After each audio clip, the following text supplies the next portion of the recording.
നോക്കിയേ, നമുക്കിനി ബോർഡിൽ നോക്കുമ്പോൾ അടുത്ത ഇതിന്റെ കണ്ടിന്യൂഷൻ ആണ് കാണപ്പെടുന്നത്. അതായത് നോക്കിയേ, ഈ ഭാഷയുടെ ഉത്പത്തി, അതായത് മനുഷ്യനില് ഭാഷയുടെ ഉത്പത്തി തുടക്കം ആരംഭിക്കുന്നത് എവിടെ നിന്നാണ്?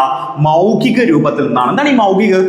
വാഗൊണ്ട് സംസാരിക്കുന്ന രൂപത്തിൽ നിന്നാണ് ആദ്യമായിട്ട് എന്താണ് ഭാഷയുടെ ഉത്പത്തി തുടങ്ങുന്നത്. നോക്കിയേ, 1880 ഈ വർഷത്തിന്റെ പ്രത്യേകത എന്താണെന്ന് ചോദിച്ചു കഴിഞ്ഞാൽ, ഈ പറഞ്ഞ ആധുനിക ആര്യ ഭാഷകളെ ആദ്യമായിട്ട് എന്താണ് വർഗീകരിക്കുന്നു. ആ വർഗീകരിച്ച ആധുനിക ഭാഷകൾ ഇപ്രകാരം വർഗീകരിച്ച ഭാഷാ പണ്ഡിതന്റെ പേരും കൂടി നമ്മൾ ഓർത്തു വെക്കണം. എന്താണ്? ഹേർണൽ. പേരെന്താണ്? ഹേർണൽ എന്ന്. ഇനി നോക്കിയേ, ബോലി എന്ന് വെച്ചാൽ എന്താണ്? നമുക്ക് എല്ലാവർക്കും അറിയാം. ബോലിയെ കുറിച്ച് നമുക്ക് എല്ലാവർക്കും അറിയാവുന്ന കാര്യമാണ്.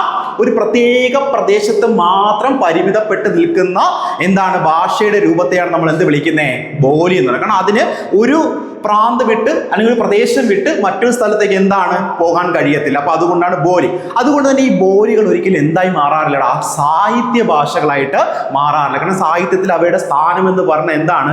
ഇല്ല എന്ന് വേണമെങ്കിൽ പറയാം. എന്നാലും ഭാഷ ഉപയോഗിക്കുന്ന ശ്രേഷ്ഠത അല്ലെങ്കിൽ സാഹിത്യത്തിന്റെ ശ്രേഷ്ഠത കൊണ്ട് അങ്ങനെ എന്താണ് ഒരു ബോലി ഇടം പിടിച്ചിട്ടുണ്ടെങ്കിൽ നമുക്കൊരു ഉദാഹരണമായിട്ട് ഇവിടെ പഠിച്ചു വെക്കാം. ഏതാണ്? ഈ കാണുന്ന മൈഥിലി. എന്താണ് പറയുക? മൈഥിലി എന്ന് പറയുന്ന ബോലി. ഇനി നോക്കി, ഈ ഭാഷയുടെ കുറച്ച് വകഭേദങ്ങൾ എന്ന് പറയാൻ പറ്റത്തില്ല. ഭാഷയുടെ കുറച്ച് ഭേദങ്ങളെ കുറിച്ച് നമുക്ക് പറയുകയാണെങ്കിൽ നമ്മൾ അറിഞ്ഞിരിക്കേണ്ട ടേംസുകളിൽ ഒന്നാണ് ഏതാണ്ടാ ഈ വിഭാഷ എന്ന് പറയും. എന്താണ് പറയുക? വിഭാഷ. വിഭാഷ എന്ന് പറഞ്ഞ ഒരു പ്രത്യേക പ്രദേശത്തും അതുപോലെ അതിന്റെ ഉപപ്രാന്ത് എന്ന് വെച്ച് കഴിഞ്ഞാൽ അതുമായി ബന്ധപ്പെട്ട് വരുന്ന മറ്റ് പ്രദേശങ്ങളിലും എന്താണ് സംസാരിക്കപ്പെടുകയാണെങ്കിൽ നമുക്ക് അതിനെന്ത് വിളിക്കാടാ? വിഭാഷ. ഈ വിഭാഷകളിൽ നിന്നാണ് സാഹിത്യം ഉണ്ടായിട്ടുള്ളത്. കാരണം സാഹിത്യത്തിൽ ഉപയോഗിക്കപ്പെടുന്നത് എന്താണ്? ഈ പറയുന്ന വിഭാഷയാണ്. അപ്പൊ ബോലി ഒരിക്കലും എന്ത് ചെയ്യത്തില്ല? സാഹിത്യത്തിൽ ഉപയോഗിച്ചിരുന്നില്ല. വിഭാഷയോട് കൂടിയാണ് എന്താണത് സാഹിത്യത്തിൽ എന്താണ് ഭാഷയ്ക്കുള്ള സ്ഥാനം വന്നു തുടങ്ങിയത്. ഇനി നമുക്ക് ഭാഷയുടെ മറ്റൊരു രൂപമാണ് മാതൃഭാഷ. എന്താണ് പറയുക?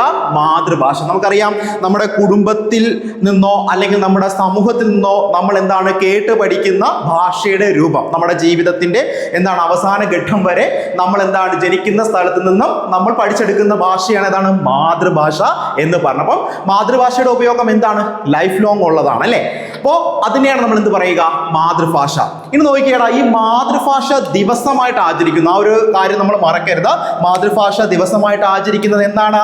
21 ഫെബ്രുവരിയാണ് മാതൃഭാഷ ദിവസമായിട്ട് എന്ത് ചെയ്യുന്നുണ്ട്? ആചരിച്ച് വരുന്നുണ്ട്. നോക്കിയേ, ഇനി അടുത്തൊരു ടേമാണ് പരിനിഷ്ഠ ഭാഷ എന്ന് പറയും. എന്താണ് പറയുക? പരിനിഷ്ഠ ഭാഷ. അത് വേറൊന്നുമല്ല, വ്യാകരണ സംബന്ധമായ ഭാഷാ രൂപങ്ങളെയാണ് നമ്മൾ എന്ത് പറയുക? പരിനിഷ്ഠ. എന്താണ് വ്യാകരണം? ഗ്രാമറിന്റെ നിയമങ്ങൾക്കനുസരിച്ച് എന്താണ് ഒരു ഭാഷ മുന്നോട്ട് പോവുകയാണെങ്കിൽ നമുക്ക് അതിന് എന്ത് വിളിക്കാം? ഭാഷയുടെ പരിനിഷ്ഠ ഭാഷ ഭേദം എന്ന് നമുക്ക് എന്താണ് വിളിക്കാം. ഇനി നമുക്കറിയാം, ഭാഷയുടെ അടുത്ത് മെയിൻ ആയിട്ട് നമ്മൾ അറിഞ്ഞിരിക്കേണ്ട ഒരു ടേമാണ് എന്താണ്? രാഷ്ട്രഭാഷ അല്ലേ? എന്താണ് രാഷ്ട്രഭാഷ?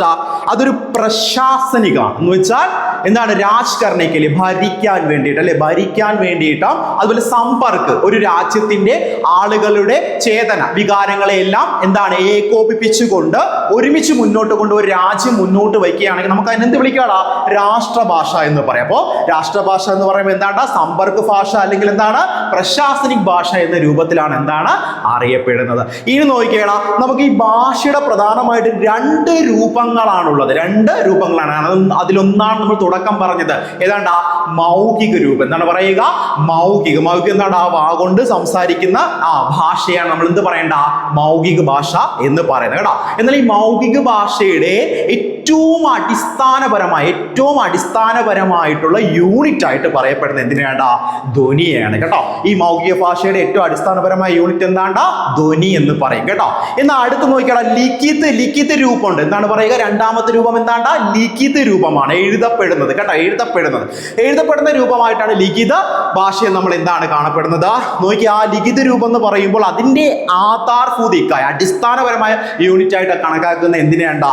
ഈ കാണുന്ന വർണ്ണാണ്. അപ്പം കണ്ടല്ലോ, ആധാർഭൂതിക്കായില് മൗഖിക രൂപത്തിൽ പറഞ്ഞു കഴിഞ്ഞാൽ അത് ധ്വനിയാണ്.